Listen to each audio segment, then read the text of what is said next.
top focus remains the failed assassination bid on former U.S. President Donald Trump. He narrowly survived that bid in Pennsylvania. He's safe, but he did sustain a bullet wound to the ear. In his latest statement, Donald Trump has said that we will fear not. We will remain resilient. Now, one civilian rally goer was killed and 2 others were critically injured, while the shooter was also neutralized by the Secret Service. But there are a number of lapses that have been questioned and that have also come to the fore. We pieced together the most significant visuals and the sequence of events of the fateful shooting. Here's how it played out.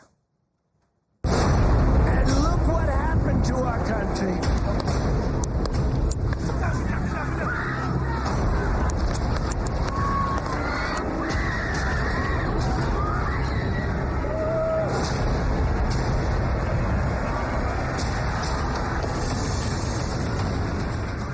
The assassination bid on former U.S. President Donald Trump has led to many questions being asked of the Secret Service, which is entrusted with keeping all current and former presidents of the U.S. as well as main election contenders safe.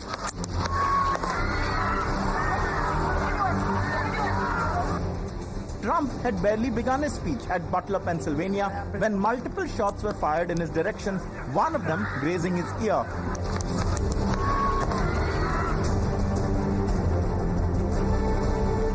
Trump was quickly surrounded by the Secret Service and other law enforcement officers and evacuated from the stage. He pumped his fist, mouthing the word "fight" multiple times while being taken away. While Trump was taken to hospital, the Secret Service neutralized the shooter. Unfortunately, 1 rally goer was killed and 2 were critically injured in the firing. A video shot from behind Trump showed how a Secret Service sniper perched on an adjoining building appeared to notice the shooter and shot back at precisely the same moment. It's unclear whether this was the shot that neutralized the shooter, but it was too late. It emerged quickly that the shooter had reached an elevated position, which was a low industrial shed adjoining the rally venue. A video of the incapacitated sniper was shot by people in the surrounding areas. A later photo showed security officials on top of the same shed with the shooter. An assault rifle is said to have been recovered. An aerial view of the rally venue reveals what the Secret Service didn't foresee. With Trump addressing a rally about the size of a football field, the shed the shooter had used and its proximity to Trump's stage become apparent. A photographer, Doug Mills, is said to have caught a photograph of the bullet as it whizzed past Trump. The alleged bullet looked no more than a silver streak in the photograph. Another video has come to light from the general area in the rally venue where the shooter's bullets would have landed. In the video, Trump can be seen wrestled to the ground by Secret Service staff as pandemonium broke out in the crowd. The state police have been in regular contact with the governor's office, and the full support and assets of the entire agency are behind the FBI and our other federal and municipal partners to assist with this investigation. The thoughts and prayers of the Pennsylvania State Police are likewise with the victims of this terrible act. We are prepared to support this investigation in any way, shape, or form, and we stand ready to participate in a full, fair, and competent and thorough investigation. Take a look what happened. In their joint briefing, the FBI and the Secret Service stated that there were many suspicious events that took place, and they conceded that they are looking at eyewitness claims that they saw a shooter on the shed and had warned the law and order authorities. Probably 5 to 7 minutes of Trump speaking. I'm estimating here. I have no idea, but we noticed the guy crawling, bear crawling up the roof of the building beside us, 50 feet away from us. So we're standing there, we're pointing at the guy crawling up the roof. And he had a gun, right? He had a rifle. We could clearly see him with a rifle. Absolutely. We're pointing at him. The police are down there running around on the ground. We're like, hey, man, there's a guy on the roof with a rifle. And the police are like, huh, what? Like they didn't know what was going on. We're like, hey, right here on the roof. We can see him from right here. We see him. He's crawling. And joining us on this broadcast is Vardhan Shringla, the former Foreign Secretary of India. Thank you for speaking with Times Now, sir. Former US President Donald Trump was shot with a bullet piercing the upper part of his right ear, leaving him bleeding. Now, this incident comes just a few months before the presidential elections in the United States of America. Given your experience as India's ambassador to the United States, how do you see the situation unfold in America as of now? Well, it is certainly a defining moment in the US presidential elections. It's been a very polarized politics. There have been very strong views and feelings on both sides of the political fight in the US. Both President Biden and former President Trump have been protagonists in the past as well. This is not the first time they've clashed together. And the rhetoric, the political rhetoric around the elections have been quite strong, quite, as I said, polarizing. And in many senses could even, to certain people could appear as incitements to violence. And so, this incident has really, in some senses, changed the game. It has certainly, galvanized the Republicans. It has put a pause on the Democratic campaign.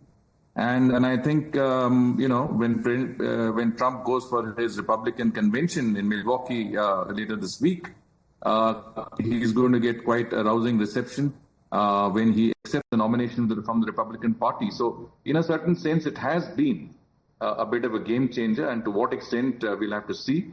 But certainly it's been a defining moment in the presidential campaign in the United States. Mr. Shringla, I'm going to ask you a follow-up question, and I'm also going to take away from what you just said. Joe Biden in his campaign focused on the narrative that Donald Trump is a threat to democracy. Now, do you think this incident will force him to change his campaign as the presidential elections inch closer? Do you think this is going to change the narrative of the Democrats? Yes, I mean, certainly, one of the immediate consequences of this attack was that President Biden apparently has recalled all the advertisements that have been, in some senses strongly targeting Trump personally.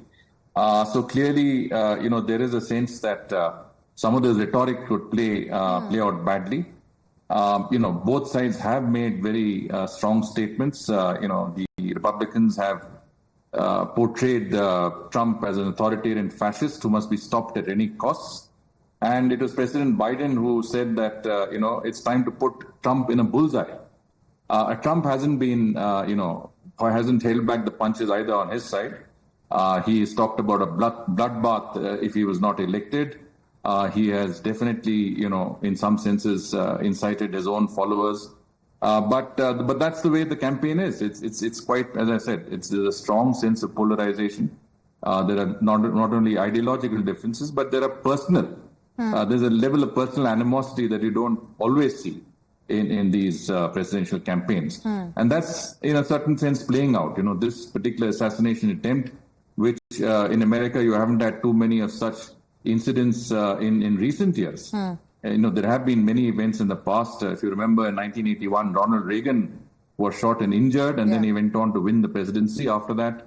There have been many other attempted assassinations in other, presidents and presidential candidates, but not in recent years. And this is probably an outcome of, as I said, not only the polarization, but also the rhetoric that has definitely been a part of the American political space in recent weeks.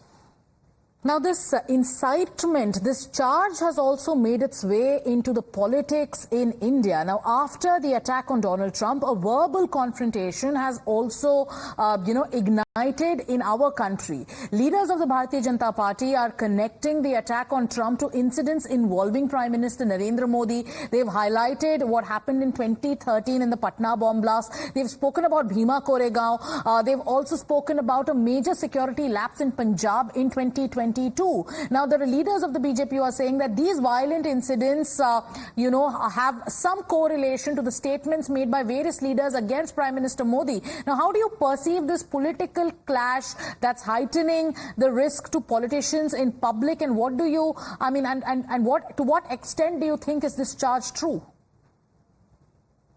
Well, let me take you to the statement that Prime Minister Modi made, and he was one of the first leaders who made this statement soon after the assassination attempt, and he expressed deep concern over, the attack on what he calls my friend, former President Trump.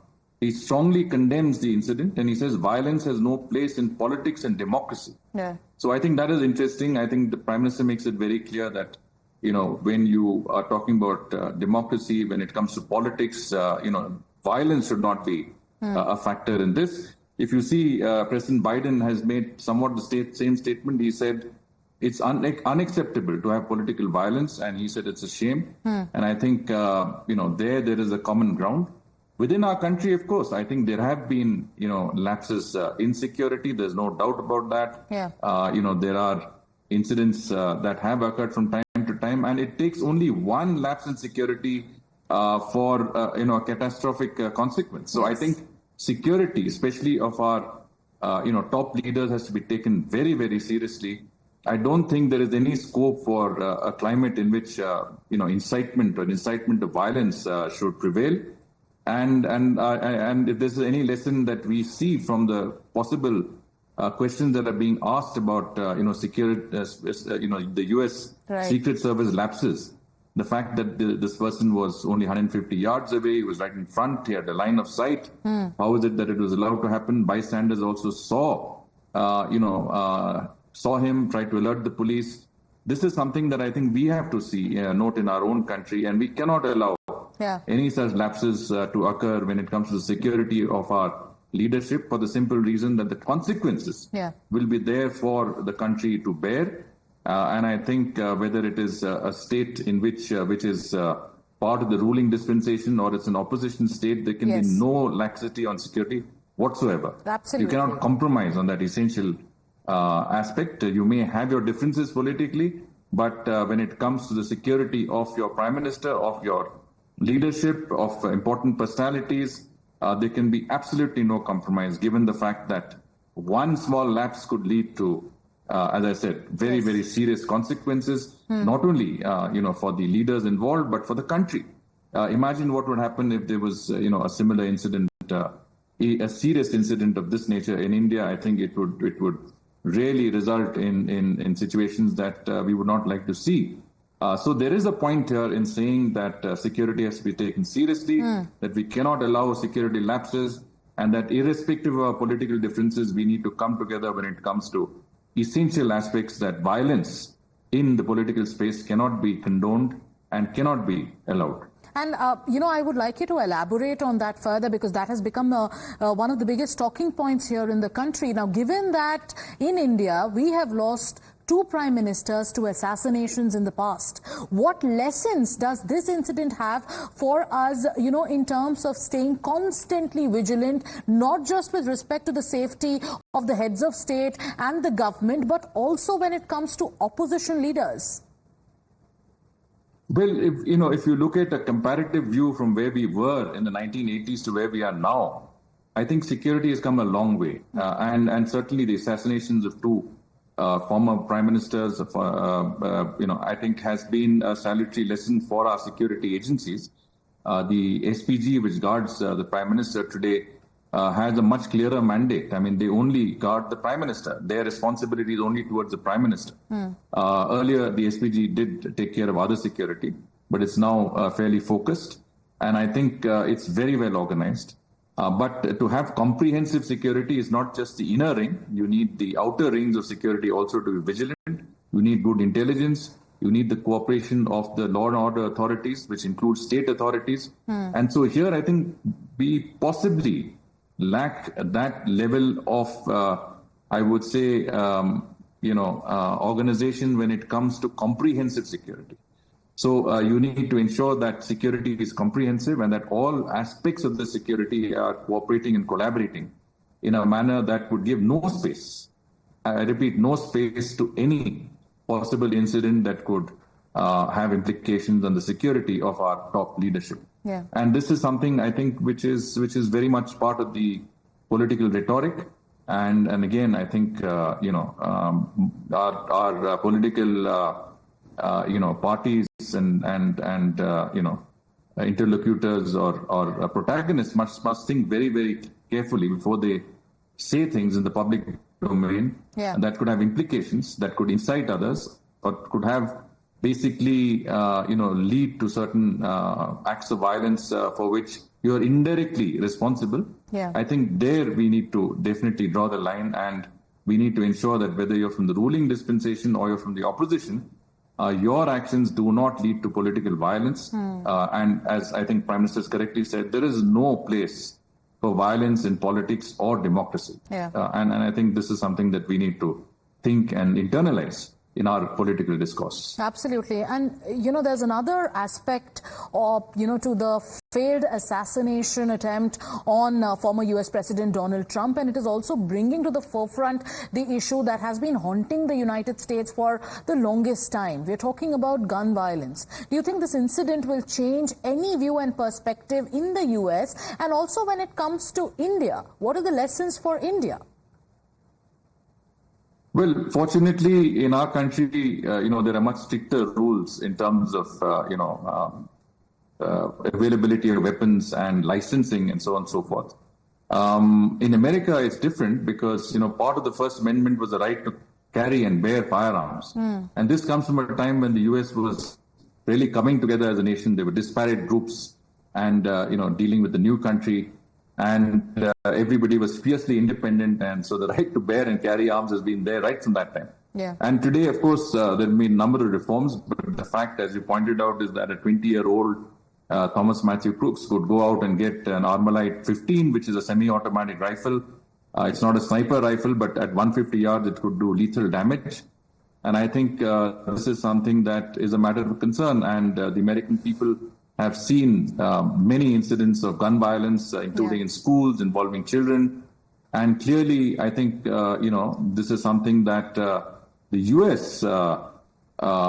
Political dialogue has to take into account to see what constraints there can be that could prevent, such easy availability of firearms, and especially to those who might, misuse the firearms or be susceptible to actions responsible.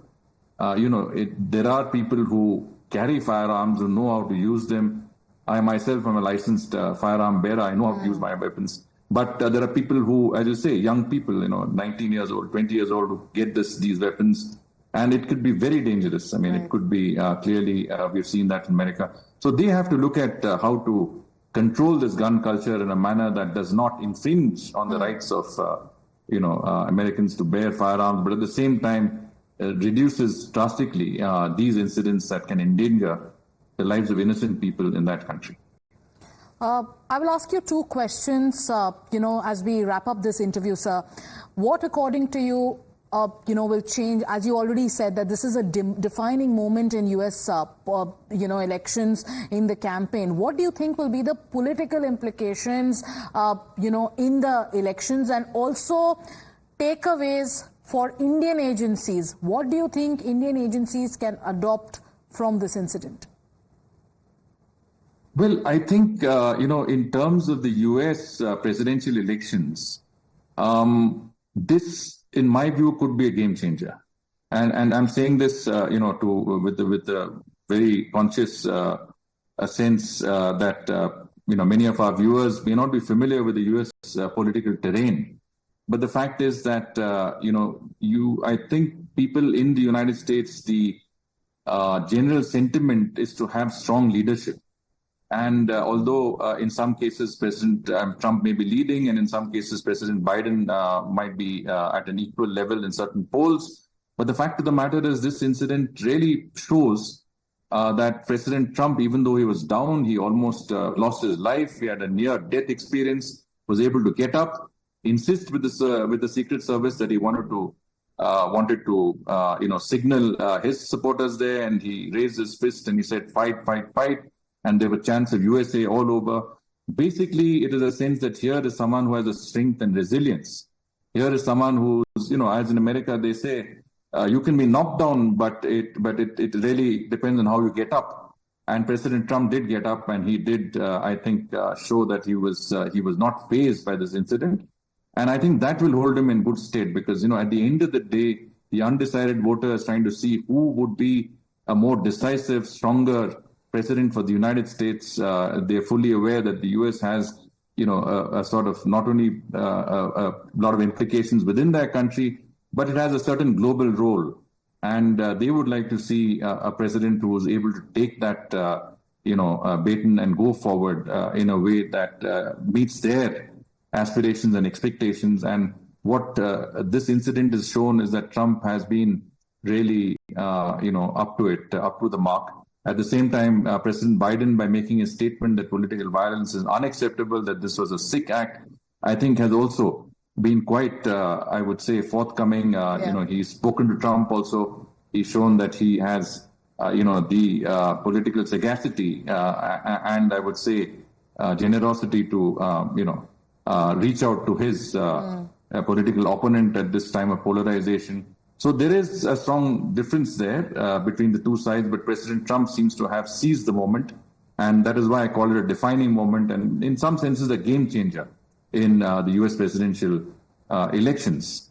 As far as lessons that our, security agencies could draw from this particular incident, I would again repeat what I said. Yeah. It only takes one lapse to result in consequences that could be catastrophic, very serious consequences.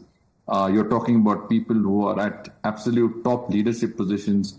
That is why the Secret Service cover is there. Similarly, in our country, you have the SPG cover. And so you cannot afford to have a single lapse. I think our agencies need to look at this incident very carefully to draw conclusions from this incident and internalize what they could do. And the threats in our country are of a different nature, but at the end of the day, the consequences are the same.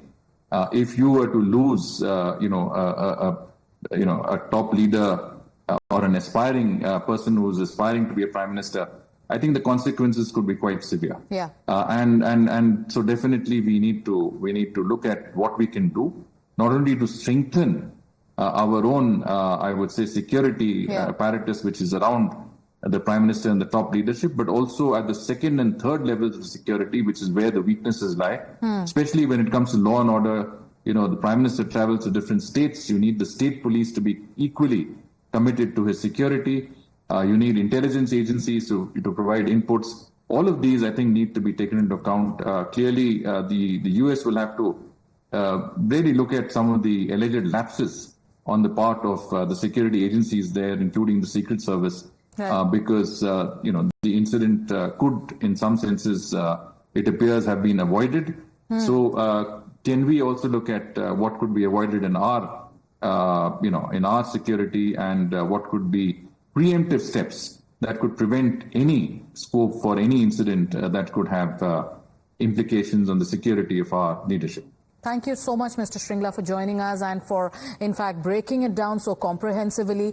The implications on the elections in the U.S. and also the takeaways for India when it comes to the perspective of security. There can be no compromise with the security of our leaders. That's the larger message that's coming out. Time now for us to slip into a short commercial break. But stay with Times Now, because after this short break, we'll get you that big debate around the Encounter Raj Barb, this time in the state of Tamil Nadu. Stay with us.